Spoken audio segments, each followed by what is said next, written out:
Orang tuh pertama perlu untuk membaca, saya bilangnya life destiny ya, life destiny reading, keseluruhan tentang diri kita. Yeah. Dan kalau kita enaknya baca juga pasangan, anak gitu ya, jadi kan kita bisa tahu karakter mereka.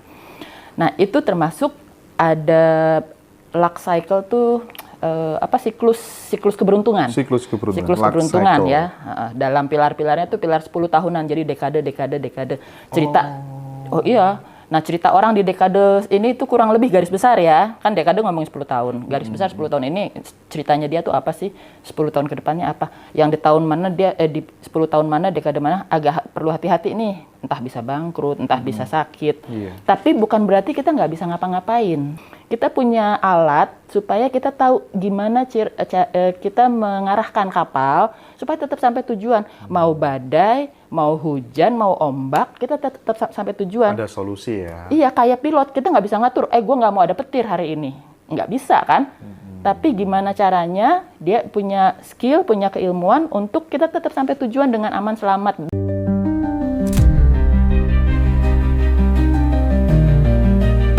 Enlightenment seorang Nabi Muhammad ini kaitannya ternyata sama kemanusiaan gitu.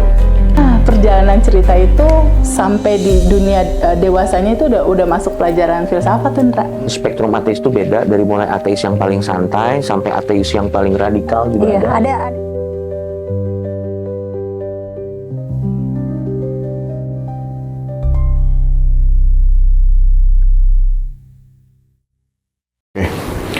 Baik, saya sekarang lagi bersama dengan Ibu Pamela.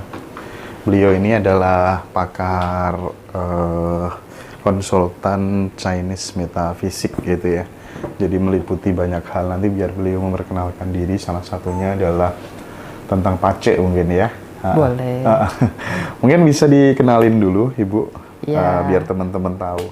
Makasih Mas Hendra, volume suara saya cukup ya. Aman. Bismillahirrahmanirrahim. Assalamualaikum warahmatullahi wabarakatuh. Salam kenal untuk para penyimak setia. Saya Pamela Kardinal. Oke. Ibu Pamela Sebenarnya nggak harus panggil ibu juga. Tapi terserah yang nyamannya aja. Karena bacain pace kadang orang manggil saya Cece, kadang Ibu, kadang Kakak, terserah. Iya. Terus apalagi background saya? Iya. Karena kita ngomongin skill ya ini ya, metafisik Tiongkok gitu ya, atau Chinese metaphysics. Background saya tuh saya kuliah pertama di UI matematik jadi science ya. Soalnya orang nanti kenapa saya harus cerita matematik backgroundnya? Karena metafisik Tiongkok ini kan namanya metafisika, bukan yang fisika. Jadi sepertinya orang akan menganggap against dari science gitu, atau bertolak belakang dari science.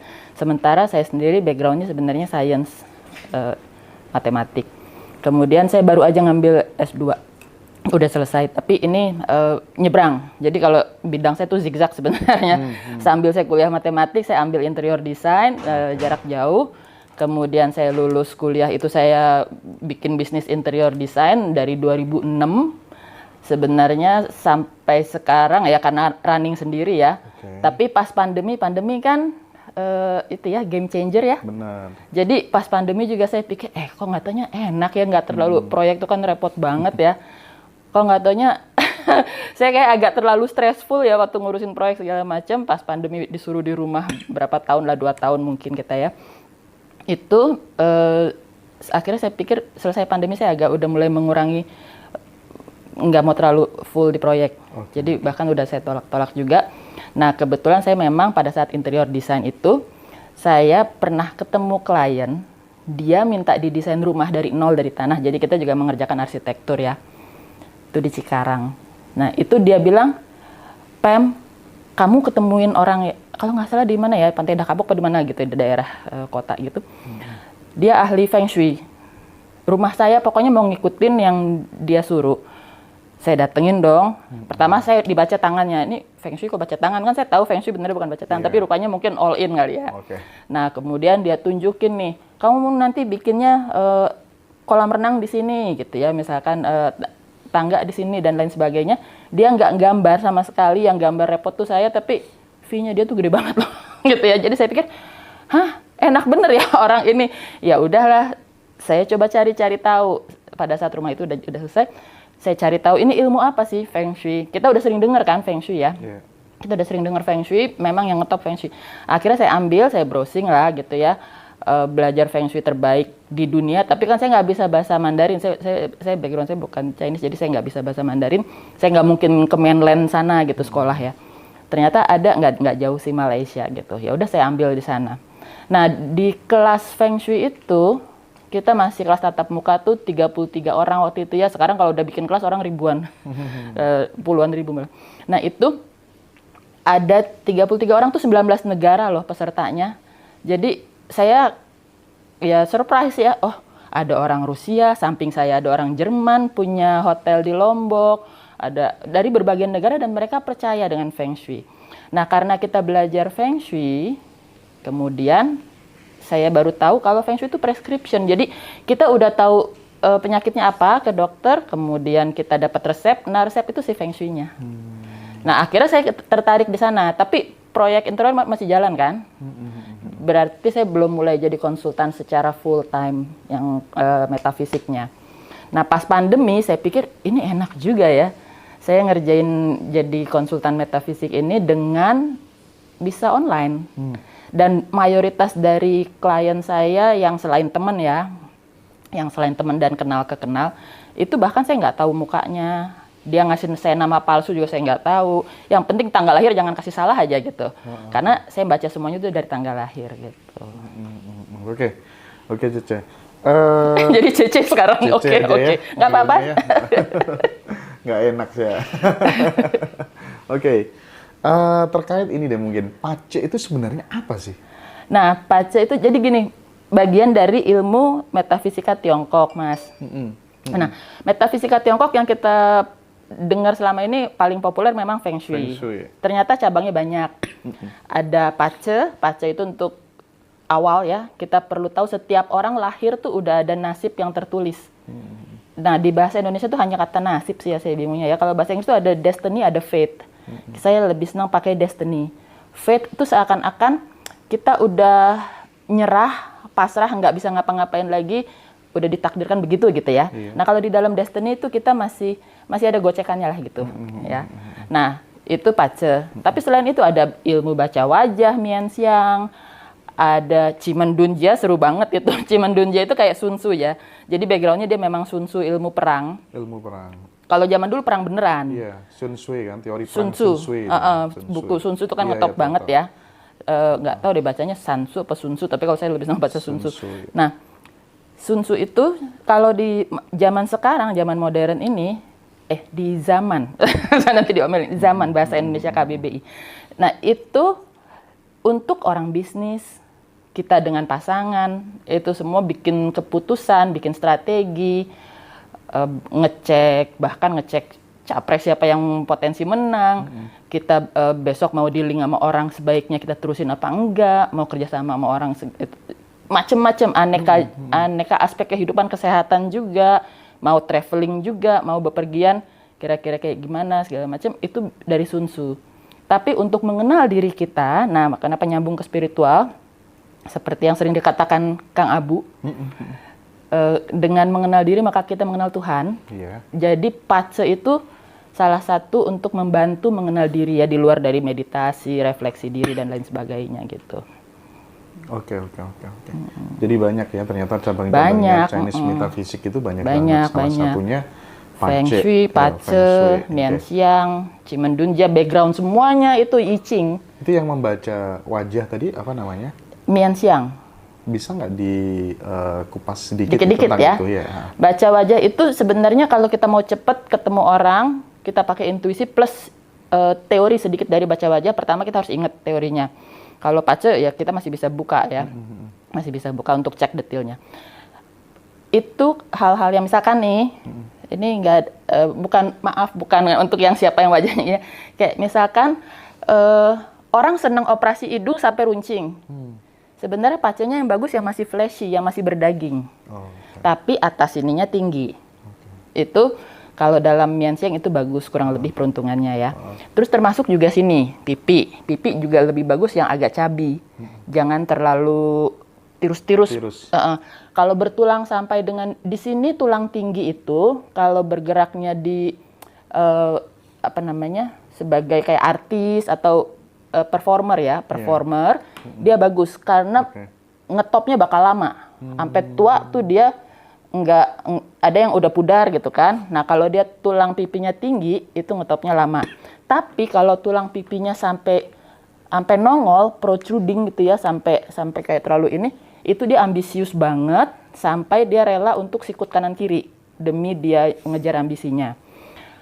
Bibir juga lebih bagus yang jangan terlalu tipis sebenarnya. Bibir yang terlalu tipis seneng ngomongin orang. Seneng ngegosip.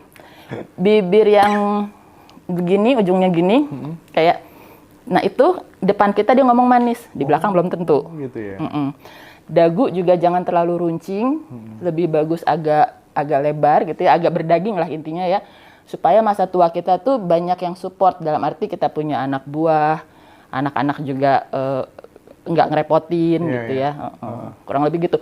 Mata juga, alis mengenai manage uang, bisa manage uang apa enggak. Alis yang segitiga orangnya ambisius. Alis yang terlalu berantakan dia nggak bisa manage uang. Alis yang rapi, terarah, ada ke atas ada ke bawah, itu kurang lebih bisa manage uang ya. Ini aman agak gak segitiga. Ini? Oh gitu. Tapi kan tadi udah dibaca pacenya, Oh, emang iya, ini pekerja keras banget ini. Sampai tua nggak berhenti nih, kerja mulu ini.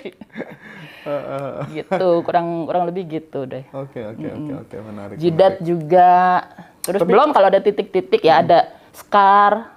Nah, cuma kalau sekarang orang operasian itu sebenarnya itu kita gak usah bahas, soalnya kayaknya makin populer ya.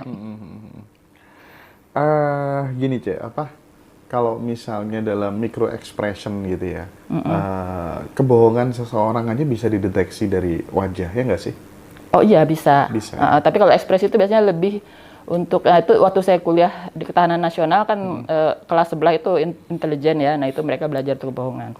Kayak misalkan ada yang bilang, kalau ngomong matanya ke, nah itu tapi saya nggak setuju juga sih. Ngomong kalau matanya ke atas, saya kalau mikir sama matanya ke atas belum tentu selalu bohong gitu ya. Iya sih, tapi ekspresi kebohongan, pertama dia duduk, mungkin bawaan anxiety, bisa bohong bisa tidak ya. Kita susah juga kalau langsung menuduh orang bohong. Kakinya goyang-goyang, ya kan, dengan yang orang yang tenang. Iya sih. Atau enggak, dia awalnya tenang, pas dikasih pertanyaan apa, dia mulai cari ngeremes-remes apa ya kan, tapi itu kayaknya ilmunya beda lagi. Agak spekulatif juga sih, nggak bisa digeneralisir. Nggak karena bisa digeneralisir. setiap orang itu unik gitu ya, Iya. unik gitu. Tapi di dalam Mian Siang kita nggak mempelajari ekspresi. Lebih ke dia itu terlahir dengan nasib yang atau karakter yang kurang lebih dari bawaannya dari muka gitu. Less akurat ya, tidak lebih akurat daripada pace. Saya lebih sering bahas orang pace gitu, orang minta dibacain pacenya. Iya. Jadi gini Cah, ketika kemudian kita ngomong soal takdir ya, salah satu yang menentukan seseorang dengan tanggal lahir ini, terus kemudian punya karakter seperti ini, potensinya begini, itu kan ada yang mengatakan ini bagian dari rancangan agung semesta atau takdir dan seterusnya gitu ya. Nah, di dalam pace sendiri, itu ketika kemudian kita pengen mendapatkan atau pengen dibaca begitu, apakah juga sama syaratnya harus tanggal lahir, jam, dan seterusnya gitu kah? Iya, jadi orang tuh pertama perlu untuk membaca, saya bilangnya life destiny ya, life destiny reading, keseluruhan tentang diri kita. Dan kalau kita enaknya baca juga pasangan, anak gitu ya, jadi kan kita bisa tahu karakter mereka. Nah itu termasuk ada luck cycle tuh, siklus keberuntungan. Siklus keberuntungan ya. Dalam pilar-pilarnya tuh pilar 10 tahunan, jadi dekade. Cerita, oh iya, nah cerita orang di dekade ini tuh kurang lebih garis besar ya. Kan dekade ngomongin 10 tahun, garis besar 10 tahun ini ceritanya dia tuh apa sih?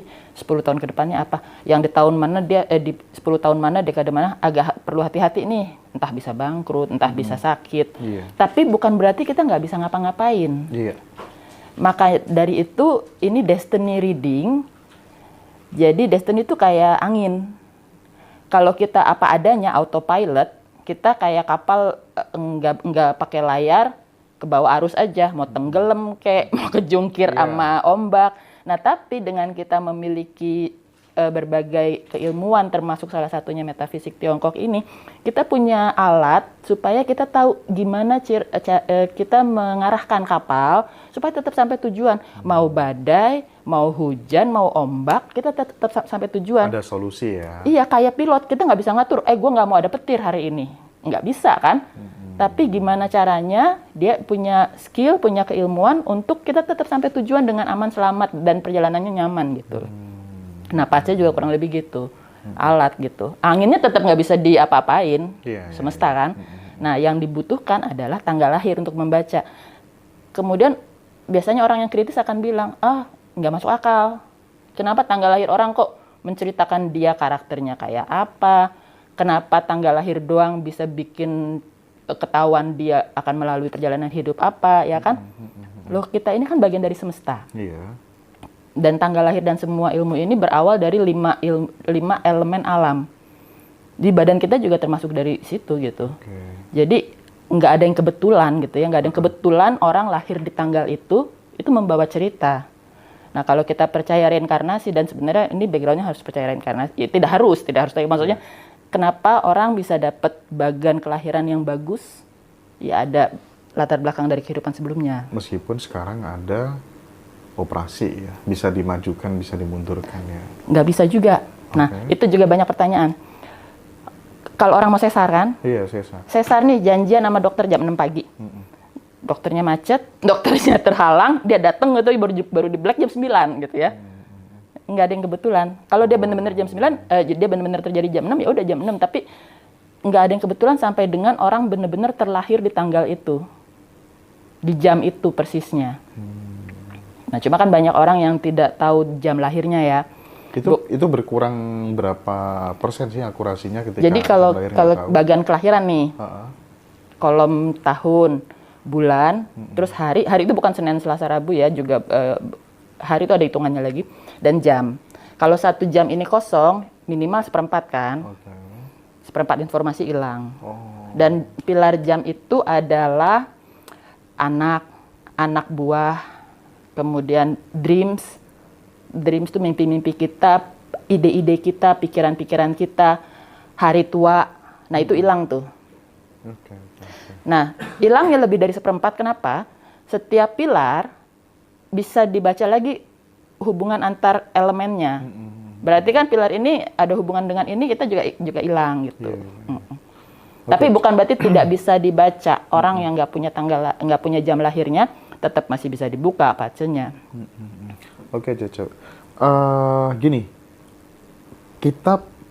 saya pengen tahu gitu ya, ketika kemudian misalnya saya tadi udah berikan jam lahir termasuk tanggal lahir ke Cece Pamela.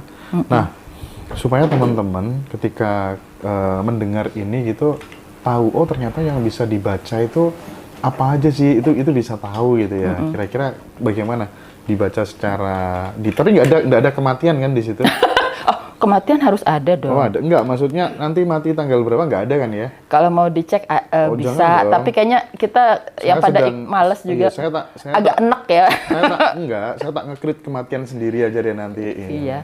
Kalau sering meditasi juga nanti tahu kapan matinya. Oke, monggo. Iya. Nah, jadi gini. Udah sering dengar orang baca Sio kan? Sio, iya. Sio itu cuma dari tahun ya. Berarti dari 4 pilar tadi yang dia baca pilar tahun. Padahal yang paling penting orang itu karakternya kayak apa, dia tuh siapa segala macam, minimal banget nih. Baru belajar pace ya. Belum paham yang lain-lain, belum paham yang kompleks, minimal banget pilar hari. Pilar hari. Elemen di atas, jadi ada atas ada bawah ya. Di dalam satu kolom. Makanya ada 8 itu, atas 4, bawah 4 ya. Di pilar hari yang atas itu menceritakan sebenarnya dia itu siapa.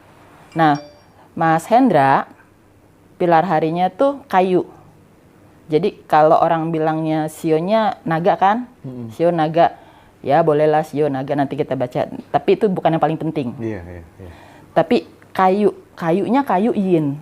Kan kita ada yin yang ya. Yin yang. Jadi ada kayu, kemudian ada api, ada tanah, ada metal atau logam, dan air. Saya elemennya air yang. Sementara Mas Hendra Kayu yin. kayu yin. Artinya Kayu yin. kenapa? Kayu yin ya, kayu kecil kalau ada yang menerjemahkan ya yin yang lah. Yang tuh biasanya lebih ke maskulin, laki-laki, berisik, aktif gitu ya, ciri khas yang. Kalau yin itu kayak lebih kalem, lebih feminin. Nah, artinya kita aja perempuan sama laki udah terbalik nih. Saya perempuan tapi saya yang elemen dirinya. Air yang. Sementara Mas Hendra laki-laki tapi kayu yin. Jadi yin yang itu maka saya nggak terlalu setuju dengan orang mengeneralisir laki dan perempuan. Oke, saya juga udah baca sih buku Mars Venus segala macam ya, memang ada juga garis besar. Tapi yin yang itu maskulin dan tidak terbatas dari kita benar-benar laki atau perempuan. Gitu. Nah, kayu yin itu pertama gini, ibarat kalau kayu yang tuh pohon ya, pohon gede. Biasanya keras kepala, tapi jiwa leadershipnya bagus, kepemimpinannya bagus, nggak fleksibel untuk diajak berubah-ubah, dia rooted kan, dia megang banget ke tanah gitu ya. Nah, sementara kayu yin jauh lebih fleksibel, cukup senang diperhatikan. Kalau jadi politisi bagus banget, karena apa? Kayu yin contohnya rumput nih, atau tanaman merambat. Pohon gede, dia nggak sadar kalau dia lagi dirambatin sama pohon kecil, sampai ke atas. Tiba-tiba pohon gede ini kelihatannya tinggi kokoh, tahu-tahu si pohon kecil, si tanaman merambat ini kayu yin, udah sampai atas dia. Jokowi kayu yin. Ya, jadi punya bakat untuk menjadi politisi, tapi tidak semua kayu yin harus menjadi politisi, karena lagi-lagi yang kita baca bukan cuma satu elemen kan. Iya.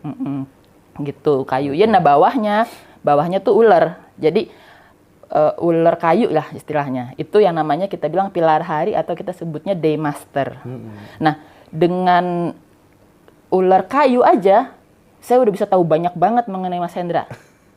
Bagaimana Mas Hendra dalam dunia bekerja, karakter Mas Hendra di lingkungan pekerjaan, karakter Mas Hendra di dalam urusan percintaan, karakter Mas Hendra dalam pertemanan, karakter Mas Hendra dalam berkeluarga, kepengennya punya pasangan yang kayak apa.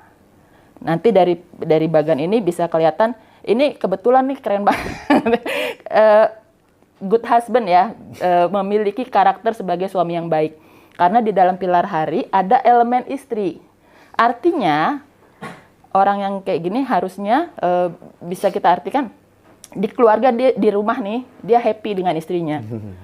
Ada yang misalkan elemen istrinya ketemunya di pilar tahun di masa kecil, tapi di dalam pilar harinya adanya elemen pacar. Berarti kebaca sebenarnya dia sepanjang hidupnya selalu punya orang ketiga dan dia lebih sayang sama si orang ketiga itu walaupun dia nggak nikah gitu ya. Kayak gitu, kurang lebih itu. Ini kalau pilar bulan itu karir. Nah, Mas Hendra ini pekerja banget, pekerja keras, punya bintang kekayaan itu di setiap pilar. Artinya kemampuan untuk mendapatkan income, kreatif, mendapatkan income, jadi bukan tiba-tiba ujuk-ujuk ada kekayaannya gitu ya. Itu nggak berhenti.